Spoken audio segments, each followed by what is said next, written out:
રે દિવસનું મારે ઘોર અંધારું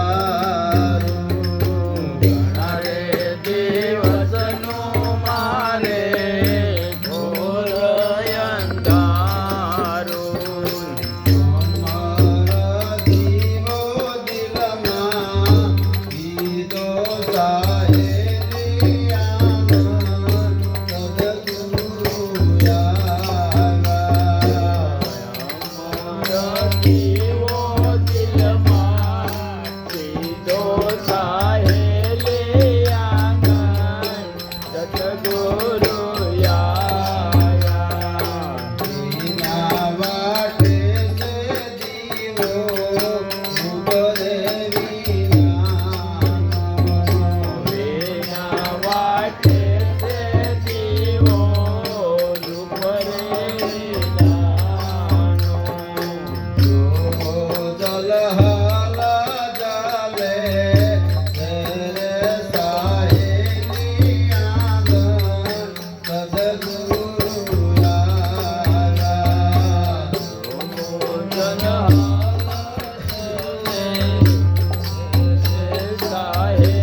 વર્તન મહારાજની અનુભવ રૂપી વાણી આદરે સાહેલી આંગણે સદગુરુ આયા એટલે ઘરનું એક આંગણું કહેવાય છે અને આ દેહનું એક આંગણું છે. સત્ય રૂપિયામાં સદગુરુ પધારે છે એટલે ઘણા દિવસનું કે મારે ઘોર અંધારું હતું જ્ઞાન રૂપી આઈની અંદર ગુરુ મહારાજે અમર દેવો પ્રગટાયો. આ વિના વાટે છે દીવો બધો રૂપ વગેરેનો આંખોથી બધે રૂપ જોઈ રહ્યા છીએ. આ દીવાને એવું રૂપ એવી જોત કે દેખાતી નથી. આ દીવડીઓ તમે કે જીવતા જોઈ લીજો પણ આંખેથી દીવો દેખાય એવો નથી. દિવ્ય ચક્ષુથી આ દીવો દેખાય છે. આવો અનુભવ અમારા ગુરુ મહારાજે અનુભવ રૂપી વાણી આપત ધોળ બનાવ્યો છે. દાસ ગોવર્ધન ગુરુ ભીખુરામ ચરણે મારા જલમ અને મરણના બધા ફેરા ટળી ગયા. જલમ અને મરણના ફેરા ટાળવા હાટું આપણે બધાએ આ ભક્તિ કરી રહ્યા છીએ કે આ જીવાતમાં અધોગતિને ન પામે અને ભગવાનના પરમ પદને પામે. ઈ હાટોની બધી આપણી મહેનત છે અને અંત ઘડી સુધરે તે માટેની બધી આપણે આ ભજન ને કીર્તન આવું બધું સત્સંગ ને બધું આપણે કરી રહ્યા છીએ.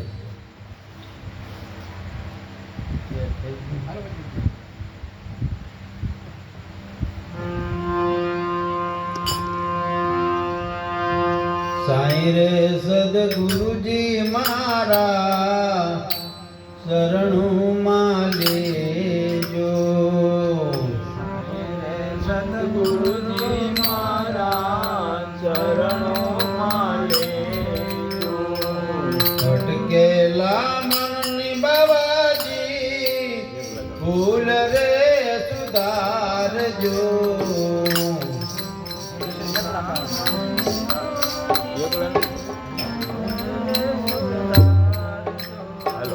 સમજણનો સોટ અમને દેજો સદગુરુજી મારા શરણુમાં લેજો. આવન જાવન બાબાજી ગલિયું છે બાકી.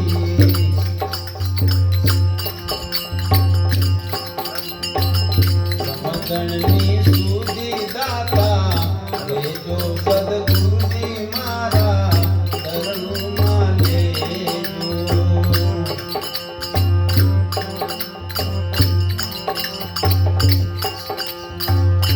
હરણ દીધીનો બાવા મહિમા છે મોટો.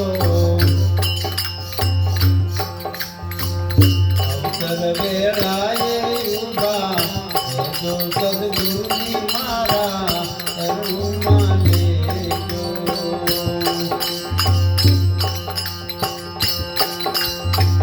છોડીને જાશો તો રે શોભે ને સ્વામી.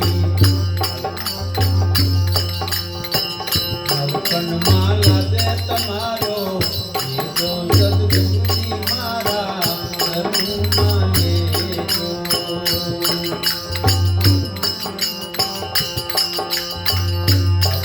સવો કે સર્વે અમ્મા તે કાની.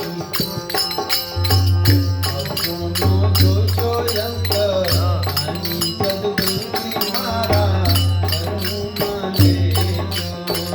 અવગુણનો જોશો યંત્ર આની સદગુરુજી મારા શરણુમાં લેજો. સદગુરુ મહારાજ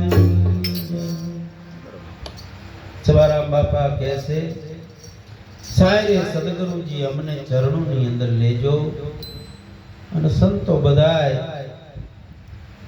સંતોના ચરણોનો બધો વાસ કહે છે અમને સંત ચરણની અંદર વાસ દેજો. સંત ચરણની અંદર અહીંયા મર્તક લોક નથી, અહીંયા સતલોક છે. અહીંયા દેહ ધ્યાસ નથી, દેહ ભાવ નથી, સુખ દુઃખ નથી, હરખ શોક કશું નથી, દિવસ કે રાત ત્યાં કશું નથી. સાંજ પડે ને તને હાથમે બેઠી ચકવી રોય. ચાર ચકવા કે ત્યાં જે કે જ્યાં નહીં રહ્યા ને કે દિન જ્યાં રાત કે દિવસ કશું નથી.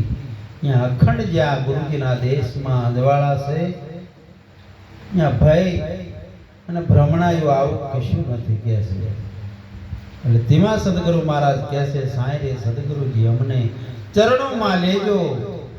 આ ભટકેલું અમારું મન છે એની ભૂલું આવે ને તો એની સુધારી દેજો અને સમજણનો અમને શોર્ટ દેજો. જેમ માણસ મગજ મેટ થઈ ગયો અને શોર્ટ આપે એમ અમારામાં કાંઈક ભૂલ હોય તો આવો સમજણ રૂપી અમને શોર્ટ આપજો. એટલે બરોબર અમારું લક્ષ્ય ને ધ્યાન બરોબર રહે. આવન અને જાવનની ગલીઓ બહુ બાકી છે. આ જલમ અને મરણનું બહુ મોટું કઈ સમજાય એવું નથી કે જેવી રીતે જલમ થાય આપણે નક્કી કરો જેટલા દાન જેલમાં છે જેટલા દાન મળ્યા છે કશું ખબર નથી. પણ સદગુરુના ચરણે ગયા એટલે ખબર પડી જાય. નકર તો જલમ ને મરણનો ભય હતો. મારે જલમી નથી ને મરણ નથી, કોઈથી જન્મ નથી. અને જો જન્મા હોય તો આપણને યાદી હોય ને પણ જલમ થયો જ નથી. મૃત્યુ થયું નથી. આ તો દેહ સર્જન થાય અને વિસર્જન થાય છે. મરણ તિથિનો બહુ મહિમા છે મોટો. અવસર વેળાએ તમે ઉભા રહીજો. જ્યારે અંત ઘડી આવે ને ત્યારે જેવી જેવી આપણી કરણી કાયમના માટે કરી હોય ને તે અંત ઘડીએ આપણને યાદ આવે છે. નકર પછી રામે યાદ આવતા નથી. દેખાડે તો સકુરું કહેશે. એમ આ ભક્તિ જેને કાયમ કરેલી હોય ને અને અંત ઘડીએ ભગવાનનું નામ યાદ આવે છે. બધાને આવતું નથી. દાસરે સવો કે સર્વે બધી અમમાં ખામી છે. આ અવગુણ તમે અંતરયામી જોશો ને. પોતપોતાના અંતરયામી બધાય શ્વેત તે તનકી જાણે મનકી જાણે જાણે ચિત્તકી ચોરી. આ બધી આપણા ચિત્તની અંદર જે ચોરી થતી હોય એ બધી પોતાને જ ખબર પડે છે. એટલે મનને પવિત્ર બનાવવાનું, મનને શુદ્ધ બનાવવાનું અને સતની અંદર કાયમ ચિત્ત રાખવાનું. સતની અંદર ચિત્ત રાખશો તો તમને અંત વેળાએ સતત યાદ આવશે, બીજું કશું આવશે. સદગુરુ મહારાજ